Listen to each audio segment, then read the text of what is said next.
Sa ikalimang gabi nga ni Jacqueline Jose ay muling bumisita itong si Gladys Reyes. Sa kanya naman ngang pagbabalik dito ay kasama na niya ang kanyang ina. Isinama nga ni Gladys Reyes ang kanyang ina upang makiramay dito kina Andy Eigenman at Pilmar Alipayo. Ayon nga sa caption ni Gladys Reyes sa kanyang mga ibinahaging larawan at video ay, sana alam ni Ate Jane at Jacqueline Jose na ang dami-daming nagmamahal sa kanya at kung paano siya nag-iwan ng tatak sa bawat taong nakasama at nakatrabaho niya. Sa pagkakataon na to, kapuso, kapamilya o kapatid, nagkaisang karamay ng kanyang pamilya sa biglaang pagkawala ni Ate Jane. Unang dalaw naman nga ni Gladys Reyes ay nakasabay niya itong sina Coco Martin, Vice Ganda at itong si Cory Bidanes na dumalaw dito kay Jacqueline Jose. Sa ikalimang araw naman nga ay itong sina Jackie Lou De Leon ang kanilang nakasama dito sa burol ni Jacqueline. Nagpakuha pa nga ng larawan itong sina Gladys Reyes at itong sina Angelou. Nandito rin itong si Alden Richards sa ikilimang araw ni Jacqueline Jose at nagbigay pa nga ito ng mensahe at inalala ang kanilang masayang pinagsamahan ni Jacqueline Jose. Masayang-masaya naman itong si Gladys Reyes at nayakap nga siya ng kanyang idolo na si Coco Martin. Mahigpit na yakap nga ang ibinigay ni Coco Martin para dito kay Gladys Reyes. Nakiramay nga itong si Gladys Reyes dito kina Andy Eigenman. Malungkot man nga na sa ganito silang pagkakataon nagkakasama-sama ngunit wala na ngang magagawa dahil nangyari na nga ang hindi inaasahan dito kay Jacqueline Jose. Dumating nga din itong si Cesar Montano sa ikalimang araw ng burol ni Jacqueline upang magpaabot ng pakikiramay para dito kay Andy Eigenman at sa pamilya nito. Marami nga ang nagsipuntahan sa ikalimang araw ng burol ni Jacqueline. Nandito nga itong sina Gina Alahar at ang mga taga-GMA at ang iba pang maraming artista ay nagsama-sama dito. Makikita rin na nandito itong si Joel Torre para magpaabot ng pakikiramay para sa kanyang anak-anakan na si Andy Eigenman. Mayroon ding ibinahagi itong si Ina Peleo tungkol dito kay Jacqueline Jose. Kasama nga niya ang kanyang ina na dumalaw dito sa burol ni Jacqueline. Ipinakita nga ni Ina Peleo ang sulat ni Jacqueline Jose na mayroon pala itong ibinigay sa kanya noon na isang bag.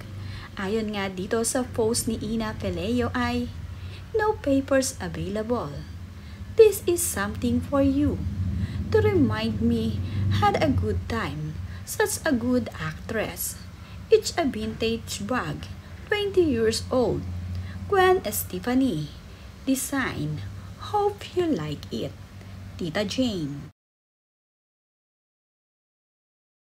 Isa rin sa mga nagulat sa maagang pagkawala ni Jacqueline Jose ay itong si Gio Alvarez. Nagbahagi din ito ng larawan na mayroong caption na, once again, the challenge of being able to sleep soundly after hearing sad news came to me last night. Not in every job can colleague turn into ones that have one more meaning. It was truly an honor to be able to work side one of the best actors in the land. Those times will be cherished for life. Request cut in face to the one and only at Jacqueline Jose. Ang account din naman ni Ellie Eigenman ay mayroong ibinahaging larawan ni Jacqueline Jose na mayroong caption na, till we met again in a place where there is no pain and death. I love you so much. I'd always be. Ibinahagi rin ito ang mga panahon na nakatanggap ng award itong si Jacqueline Jose kasama ang kanyang ina na si Andy Eigenman. Napakasaya ni Jacqueline Jose dito at ng kanyang anak na si Andy. Kasama nga niya itong si Andy nang tumanggap ito ng award. Ito naman ding si Bianca Ragov ay ibinahagi ang larawan ng kanyang ina at ng kanyang tita Jane na magkasama. Magkasama na nga ngayon itong sina Jacqueline Jose kung saan man nga sila naroroon ngayon. Ito namang si Casey Tandingan ay nag-alay ng kanta noong ika-4 na araw ni Jacqueline Jose. Ito nga ay bilang pagpupugay dito sa namayapang si Jacqueline. Nandito rin isitong sina Jaiho kasama ang kanyang mga kaibigan na nagpaabot ng pakikiramay dito kina Andy Eigenman.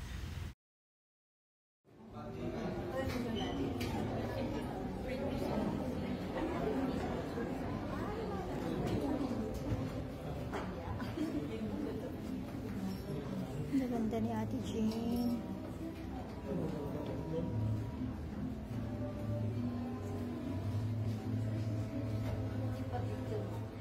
Ito namang si Barbie Portesa ay inilala ang pinagsamahan nila ni Jacqueline Jose. Masasayang alaala nga ang kanyang binabalikan para dito sa napayapang si Jacqueline. Kasama kami doon actually. Ako yung nagsabi sa kanya. Parehas kaming nagtinginan. Nagtinginan na parang totoo ba? Hindi kami agad naniwala. Tapos, nung medyo nag-ano na kami sa social media, tinignan na namin. Tapos na-confirm ko. Sobrang biglaan.